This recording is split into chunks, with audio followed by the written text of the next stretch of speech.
오늘 우리에게 주시는 하나님의 말씀 누가복음 24장 30절에서 35절의 말씀 의지하고 말씀과 성찬으로 이런 제목의 말씀을 전합니다. 참 생각해보면 세상 안타까운 사람들이었습니다. 하필이면 그날 그곳을 떠났습니다. 그날은 예수님께서 부활하신 바로 그날이었습니다. 그날까지 그들은 그곳 예수님께서 부활하신 예루살렘에 있었습니다. 그런데 바로 그날 주님께서 부활하신 그날에 그들은 바로 그곳 주님께서 부활하신 그 예루살렘을 떠났습니다. 그래서 그들은 부활하신 주님을 보지 못하게 되었습니다. 예수님의 부활을 보지 못하게 된 것입니다. 더 안타까운 것은 그날 그들이 들은 소식입니다. 그날 새벽에 예수님의 무덤을 찾았던 여인들이 뛰어와서 말했습니다. 선생님의 무덤이 비어 있습니다. 그리고 저희가 천사들을 만났습니다.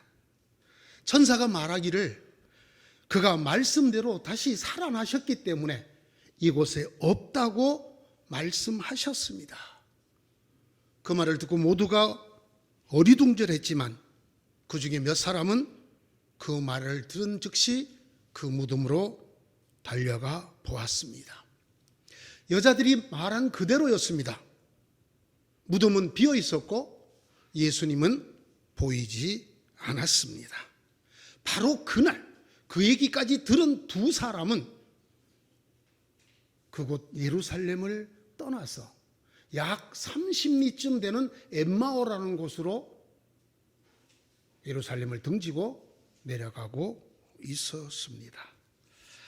정말 세상 안타까운 일이 그 다음에 일어났습니다.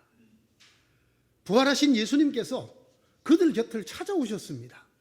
그래서 그들과 함께 길을 걸으면서 말씀을 나누셨습니다. 당신이 겪어야 했던 십자가와 부활, 그리고 그것이 하나님의 말씀대로 되어졌다는 것을 그들에게 알려주고 풀어주었습니다. 그런데도 그 사람들은 그분이 예수님인 것을 알아보지 못했습니다. 부활하신 주님 곁에서 주님과 함께 걸으면서 주님의 말씀을 들으면서도 그분이 부활하신 예수님이라는 것을 그들은 알지 못했습니다. 그 두 사람은 예수님의 폭 가까운 제자들이었습니다. 예수님의 제자들을 얘기할 때 물론 12사도를 제일로 칩니다. 그 다음이 72사도입니다. 이 12사도 다음가는 72인의 제자 중에 들었던 사람들이 오늘 이 두 사람입니다. 늘 예수님과 함께 다니면서 예수님이 일으키시는 기적도 보고 말씀도 들었던 사람들입니다. 뿐만 아니라 예수님께서 파송을 하셔서 둘씩 짝지어 내보내서 복음을 전하고 귀신도 예수 이름으로 내쫓았던 사람들입니다. 그런 일들을 통해서 그들은 예수님이야말로 이스라엘의 구원자라는 확신을 갖게 되었습니다. 그래서 그 예수님께서 이스라엘을 구원해 주실 것이라는 소망을 두고 있었던 사람들입니다. 그들이 친히 이렇게 말합니다. 그들이 말하였다. 나사렛 예수에 관한 일입니다. 그는 하나님과 모든 백성 앞에서 행동과 말씀에 힘이 있는 예언자였습니다. 우리는 그분이야말로 이스라엘을 구원하실 분이라는 것을 알고서 그분에게 소망을 걸었던 것입니다. 오늘 봉독한 본문 앞에 있는 19절에서 21절에 나와 있는 말씀입니다. 하나님과 백성 앞에서 행동과 말씀에 힘이 있는 예언자였고 이스라엘을 구원해 주실 분이라는 것을 친히 보았고 믿었다. 그래서 우리는 소망을 그분에게 두었다. 그런데 그렇게 간절히 원하고 소망을 두었던 그 예수님이 부활하셔서 그들 곁에 오셨는데도, 그들과 같이 걸으시는데도, 그들에게 말씀하여 주시는데도 불구하고 그들은 그분이 예수님인 것을 몰랐다고 성경이 말씀하고 있습니다. 16절의 말씀입니다. 그러나 그들은 눈이 가려져서 예수를 알아보지 못하였다. 물론 이 눈은 저처럼 눈이 시원찮은 걸 얘기하는 게 아닙니다. 마음의 눈이, 영혼의 눈이 가려져서 예수님 곁에서도, 예수님과 동행하면서도, 예수님의 말씀을 친히 들으면서도 예수님을 알아보지 못했다라는 것입니다. 좀 더 생각해 볼 것이 있습니다. 왜 이 사람들이 이 예수님을 못 알아봤을까? 친히 예수님의 말씀을 듣고 기적을 보고 기적의 빵도 먹고 파송을 받아서 예수의 이름으로 기적도 행하고 복음도 전했던 그 사람들이었는데도 불구하고 그날 아침에 천사를 보았다고, 주님의 무덤이 비어있다고, 그가 다시 살아나셨기 때문이라는 이야기를 여인들에게서도 듣고 그 여인의 이야기를 듣고 뛰어갔다 온 다른 제자들의 얘기도 들었음에도 불구하고 왜 그들은 그들 곁에 계신 부활하신 예수님을 알아보지 못했을까요? 저는 여기서 조금 더 넓혀서 생각을 해봅니다. 흔히 우리 주변에서 예수님에 대한 부활의 얘기를 듣고 예수 이름으로 일어난 기적도 보고 또 예수님께서 친히 말씀해 주시듯이 하나님의 말씀을 풀어주고 들려주는 그런 많은 경험을 하고도 끝내 믿음에 이르지 못하는 사람들을 봅니다. 직접 경험한 것입니다. 예수님의 이름으로 복수가 이렇게 차고 얼굴이 새카맣게 되어서 의사가 죽는다고 집에 가라고 한 사람이 예수 이름으로 안수를 받고 살아났습니다. 그래도 주님에 대한 믿음이 생기지 않았어요. 여러분, 이것보다 세상 안타까운 일이 어디 있습니까? 복음을 듣지 않은 것도 아니고 예수 이름으로 일어나는 엄청난 능력을 보지 못한 것도 아니고 여러 가지 부활과 부활하신 주님의 능력을 보고도 그야말로 만진 바요 주목하여 본 바가 되고도 믿음에 이르지 못하는 사람들이 있습니다. 왜 그럴까요? 왜 그렇게 될까요? 저는 이렇게 생각을 합니다. 그것은 이 두 사람을 포함해서 그들의 신앙에 건너뛰이 있기 때문이다라는 것입니다. 생략하고 건너뛴 부분이 있기 때문이라고 저는 생각을 합니다. 무슨 부분일까요? 예수님의 부활이 나의 현실이 되는 과정을 건너뛰었기 때문이다. 귀로만 들었던 주님, 눈으로만 보았던 그 주님이 나의 현실이 되는 과정이 있어야 된다는 말입니다.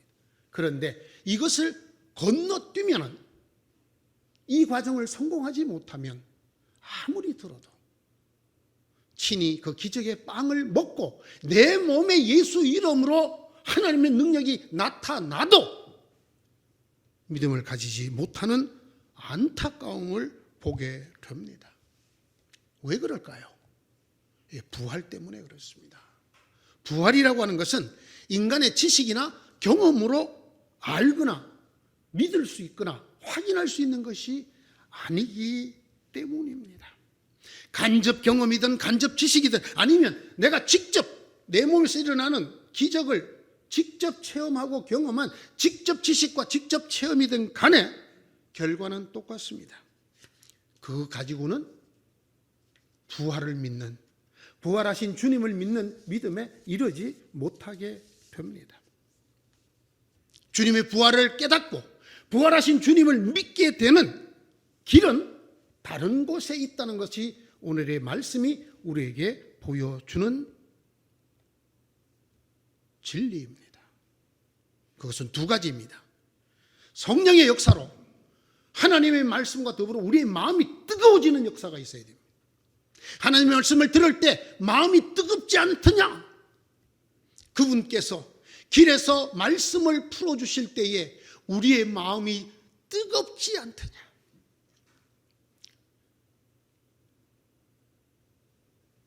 외람되지만 제 얘기를 좀 하겠습니다. 저는 세상 예수님을 믿을 수가 없었습니다. 교회를 다니면서였습니다. 믿어지지 않았습니다. 믿어지지 않는 채로 고등학교 2학년 여름 수련회를 가게 됐습니다. 그때 둘째 날 낮 집회 시간이었는데 하나님의 말씀을 듣는데 그 강사님이 풀어주시는 하나님의 말씀을 듣는데 마음이 뜨거워지기 시작했어요. 빨리 말씀이 끝나고 기도를 했으면 좋겠다. 이런 마음이 불같이 일어나서 설교를 들으면서 나도 모르게 무릎을 꿇었습니다. 설교하시던 전도사님이 보고는 눈치를 채신 것 같아요. 설교를 끝내면서 기도합시다 하는 순간 제 귀에 아무 소리가 들리지 않았습니다. 저 혼자 정말 몇 시간인지를 모르게 기도에 들어가게 되었습니다. 그때 제가 하나님의 임재를 경험하게 됩니다. 하나님께서 지옥과 천국을 보여주시면서 저를 그 지옥에서 빼내어 천국으로 이끌어 가시는 것을 친히 제가 그 임재 속에서 느낄 수 있도록, 그래서 곁에서 보던 사람들이 막 울다가 웃다가 이러는 모습을 보고 제 귀에 들리는 말이 있었어요. 그때 제가 고등부 총무였는데 어머 총무 미쳤나 봐. 그렇습니다, 여러분. 그냥 사람들이 보면 미친 사람입니다. 그러나 무슨 일이 있었는지 아시지요? 하나님의 말씀을 풀어줄 때 성령의 역사로 마음이 뜨거워지는, 믿어지는 역사가 있어야만 부활을 믿게 됩니다. 저는 그 이후로 하나님을 한 번도 의심해 본 적이 없어요. 믿습니다. 이것이 부활을 믿는 믿음에 이르는 첫 번째 길입니다. 그분이 길에서 우리에게 말씀을 풀어주실 때에 우리 마음속에 뜨겁지 않더냐. 두 번째는 이것입니다. 눈이 열려야 합니다. 성령의 역사로 눈이 열려야 돼요. 옆에 계시는 주님도 못 알아보든, 주님이 친히 말씀해 주셔도 못 알아보던 그들의 눈이 31절, 그제서야 그들의 눈이 열려서 예수를 알아보았다. 여러분, 전도하시다가 한번 얘기를 해도 또 의심하고 또 못 믿고 또 따지는 사람을 보시거들랑 너무 답답해하지 마십시오. 아직 뭐가 안 열려서 그렇습니까? 눈이 안 열려서 그렇습니다. 눈이. 그 눈은 여러분의 설명으로 열리는 게 아닙니다. 여러분이 전도할 때 복음을 잘 전했기 때문에 열리는 게 아닙니다. 누가 하시죠? 성령 하나님이 하시는 것입니다. 무엇을 통해서 하시느냐? 이것이 중요합니다. 성찬식을 통해서 하십니다. 자, 30절을 제가 다시 읽어보겠습니다. 그리고 그들과 함께 음식을 잡수시려고 앉으셨을 때에 예수께서 빵을 들어서 축복하시고 떼어서 그들에게 주셨다. 그제서야 그들의 눈이 열려서 예수를 알아보았다. 자, 이 두 사람, 예수님이 곁에 서서 같이 길을 걸으면서 말씀을 풀어주실 때조차도 예수님을 알아보지 못하던 그들의 눈이 언제 열렸습니까? 예수님께서 떡을 떼시고 그들에게 나누어 주실 때, 즉 주님이 명하신 대로 주님이 친히 성찬을 베풀었을 때에 그 성찬을 받는 순간 그들의 눈이 열렸다. 이것이 오늘 하나님의 말씀입니다.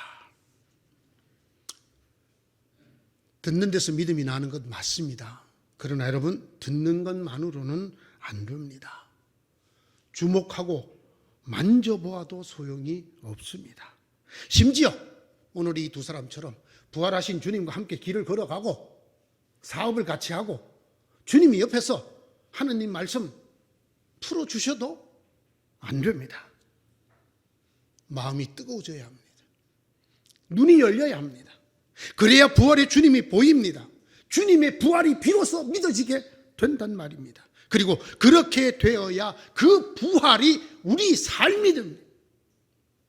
누가 뭐래도 흔들 수 없는 믿음이 되고 삶이 됩니다.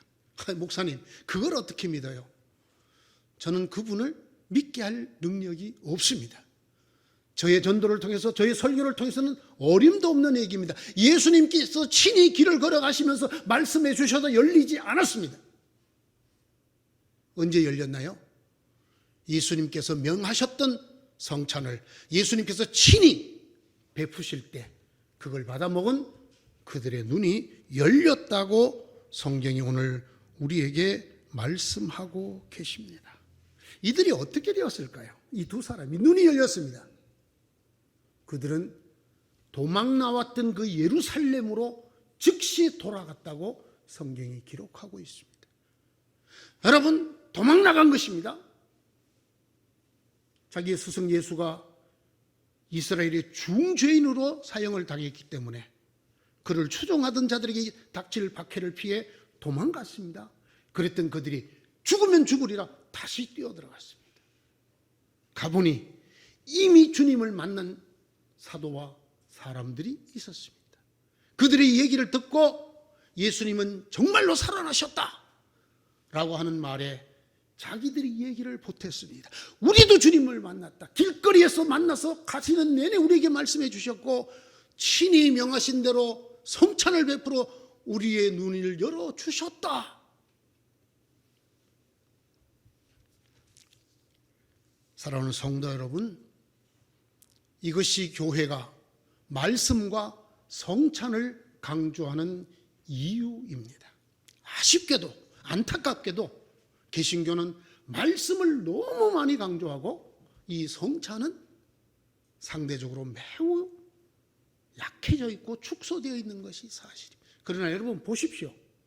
말씀을 들을 때는 마음이 뜨겁기만 했는데 주님이 명하신 성찬을 친히 주님이 베푸시자 그들이 그제서야 눈이 열렸다. 성찬을 받고서야 눈이 열렸다. 여러분, 바티칸에는 말입니다. 교황청을 말합니다. 1년에 수만 건의 기적이 보고가 된다고 합니다. 어떤 기적인지 아십니까? 그들이 성찬을 받을 때에 아무것도 하지 않습니다. 그들이 영성체라고 불리는 이렇게 생긴 그걸 받는데 능력이 나타나고 신유의 능력 등등이 나타나는 건수가 1년에 수만 건 보고된다고 합니다. 천주교는 매 미사 때마다 성찬을 합니다.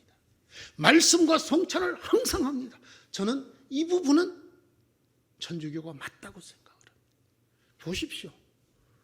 오늘 부활하신 주님 곁에서도 그분의 말씀조차 듣고도 믿음에 이르지 못했던, 예수님을 알아보지 못했던 그들의 눈을 열어준 것이 두 가지 아닙니까?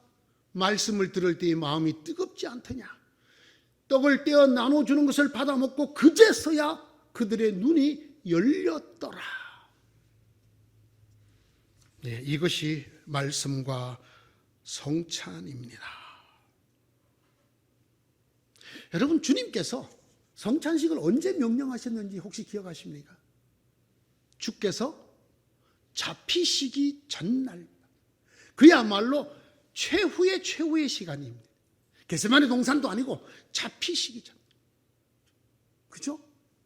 예. 전날 밤에 마지막 명령이에요. 마지막 당부를 뭘로 하셨느냐? 성찬을 명령하셨어요. 주께서 잡히시기 전날 밤에 떡을 들어 축사하시고 떼어주시면서 받아 먹어라. 이것은 내 몸이다. 또 식후에 잔을 들어 축사하시고 나누어 주시면서 다 마셔라. 이것은 너희를 위하여 흘리는 바 새 언약의 피다. 이것을 행하여 나를 기념하라. 나를 기념하라.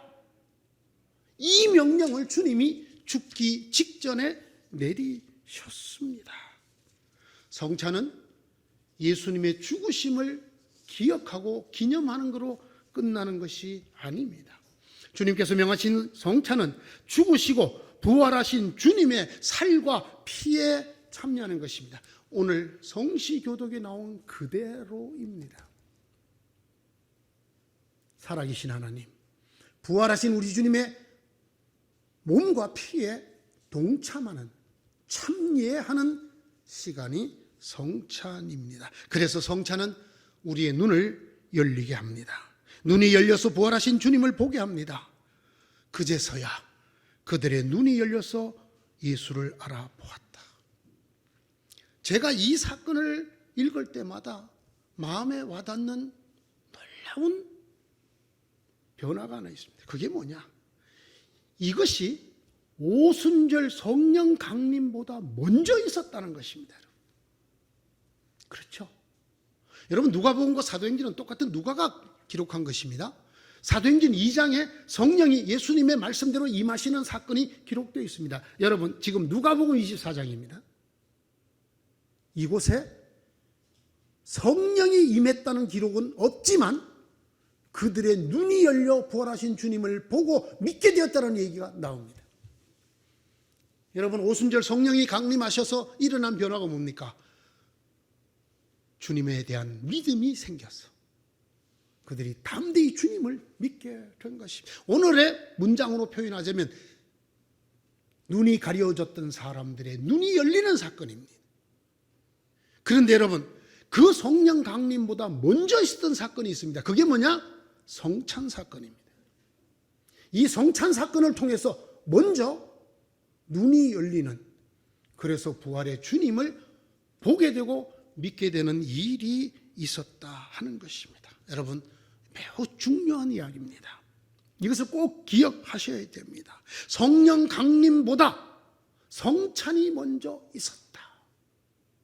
이 성찬이 보고도 믿지 못하고 보고도 보지 못하던 그들의 눈을 열어 주셨다라는 것을 기억해야 합니다. 성찬이 성령 강림보다 먼저 있었다는 사실을 기억하는 사람, 복된 사람입니다. 성찬을 받을 때마다 이것을 기억하면서 주님, 저의 눈을 열어 주십시오 라고 소망하고 기도하는 사람은 참으로 지혜로운 사람이고 복된 사람입니다. 오늘 저는 여러분이 이 성찬을 통해서 이런 은혜에 이르기를 바랍니다. 여러분이 성찬을 생각할 때마다 성령 강림보다 먼저 있었고 예수님 곁에서 같이 걷고 말씀을 듣고 나누면서도 알아보지 못했던 주님을 보도록 눈을 열어준 것이 성찬이라는 사실을 꼭 기억하시기를 바랍니다.